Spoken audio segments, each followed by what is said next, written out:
Dear students, आज हम देखेंगे कि पंक्चुएशन मार्क्स कौन कौन से हैं और उन्हें किस तरह से इस्तेमाल किया जाता है।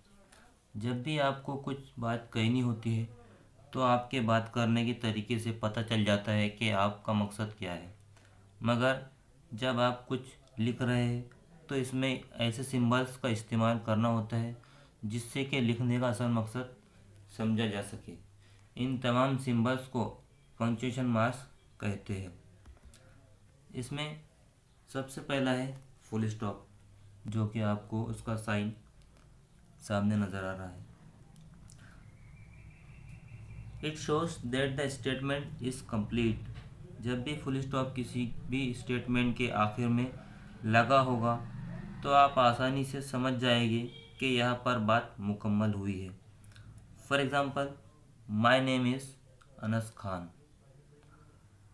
ही इज़ प्लेइंग क्रिकेट। इन दोनों जुमलों में आखिर में फुल स्टॉप लगा है, इसलिए इन जुमलों में बात मुकम्मल हुई है। उसके बाद अगला है question mark. It shows interrogation. इसको हम मार्क्स ऑफ इंट्रोगेशन भी कहते हैं। जब भी आप किसी से कुछ सवाल पूछेंगे तो इस स्टेटमेंट के आखिर में क्वेश्चन मार्क लगा देंगे। For example, what is your name, where are you going. इन दोनों जुमलों के आखिर में जो साइन लगा है उसे क्वेश्चन मार्क कहेंगे। उसके बाद है exclamation mark. To express strong emotions such as surprise, excitement, anger और अर्जेंसी। इनमें इंसान के अंदर के इमोशंस जैसे हैरत, जोश, गुस्सा या जल्दी में निकलते हैं जो जज्बात, उन्हें फिजाइया जुमले कहा जाता है। इनके आखिर में एक्सक्लेमेशन मार्क्स लगा होता है। For example, wow this is amazing, what a beautiful view. इन दोनों जुमलों में एक्सक्लेमेशन मार्क्स लगा हुआ है या साइन ऑफ एक्सक्लेमेशन लगा है। उसके बाद नेक्स्ट है कॉमा। जिस जुमले में कॉमा लगा हो उसका मतलब वहाँ थोड़ी देर रुकना होता है। Numbers, dates and salutation. Comma numbers के साथ, डेट्स के और सैल्यूटेशन जैसे डियर सर वगैरह के साथ लगा होता है। उसके अलावा कुछ और एग्जांपल्स जो हम देखेंगे, I bought apples, bananas, oranges and grapes. Next example है she was tired but she kept working. उसके अलावा नेक्स्ट है सेमीकोलन। सेमीकोलन में ऊपर एक डॉट लगा होता है और नीचे एक कॉमा सा लगा होता है जिसे आप स्क्रीन पर देख सकते हैं। To connect independent clauses. जब भी दो इंडिपेंडेंट क्लाउसेस हो उनको आपस में जोड़ने के लिए सेमीकोलन का इस्तेमाल किया जाता है। इंडिपेंडेंट क्लाउस उसे कहा जाता है जिसमें दोनों क्लाउस मुकम्मल मानी रखते हो। For example, I have a big test tomorrow, I can't go out tonight. इनमें दो इंडिपेंडेंट क्लाउसेस है, इन दोनों को जोड़ने के लिए सेमीकोलन का इस्तेमाल किया गया है। उसके बाद नेक्स्ट है कॉलन। इसके अंदर कोटेशन, एक्सप्लेनेशन, एग्जाम्पल और सीरीज का इस्तेमाल किया जाता है।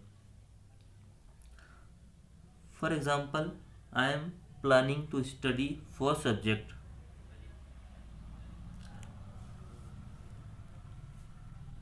इनमें वो सब्जेक्ट कितने हैं उनको मेंशन करने के लिए कॉलन का इस्तेमाल करना होता है। उसके बाद इन सब्जेक्ट को लिखा जाता है जैसे Urdu, English, math and science.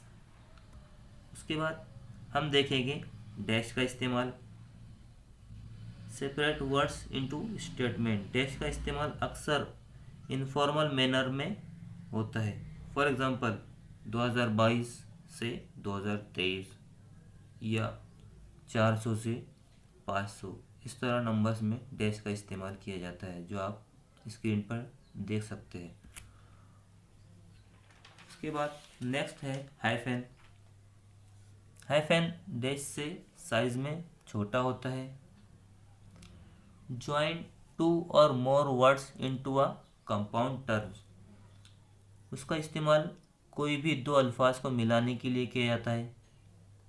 For example well known and eco friendly. ये दोनों वर्ड्स अलग अलग है, मगर जब ये एक साथ मिले तो पूरा एक कॉन्सेप्ट बन गया, जैसे कि आप स्क्रीन पर देख सकते हैं। उसके बाद नेक्स्ट है quotation mark. Repeated word for word. उसका मतलब है किसी के कहे हुए जुमले को हूबहू लिखना और उसके शुरू और आखिर में कोटेशन मार्क लगाते हैं। For example he said I am going to market. उसके अंदर I am going to market किसी के कहे हुए जुमले हैं, उसको कोटेशन मार्क्स के अंदर लिखा हुआ है। उसके बाद नेक्स्ट है एपोस्ट्रोफी, जिसका साइन आप स्क्रीन पर देख सकते हैं। Possessive case contract form. इसमें दो वर्ड्स को आपस में मिलाने के लिए एपोस्ट्रोफी का इस्तेमाल किया जाता है। For example I am, it's और रेहान्स। इसके अंदर आई एम के दरमियान में एपोस्ट्रोफी का इस्तेमाल किया गया है, और इट्स मतलब इट इज़, उसके दरमियान भी साइन ऑफ एपोस्ट्रोफी लगा हुआ है। रेहान्स मतलब रेहान का, इसके अंदर भी एपोस्ट्रोफी का साइन लगा हुआ है, तो इसे भी एपोस्ट्रोफी कहा जाता है। तो आज हमने समझे पंक्चुएशन मार्क्स किसे कहा जाता है। उम्मीद करता हूँ आपको समझ में आया होगा।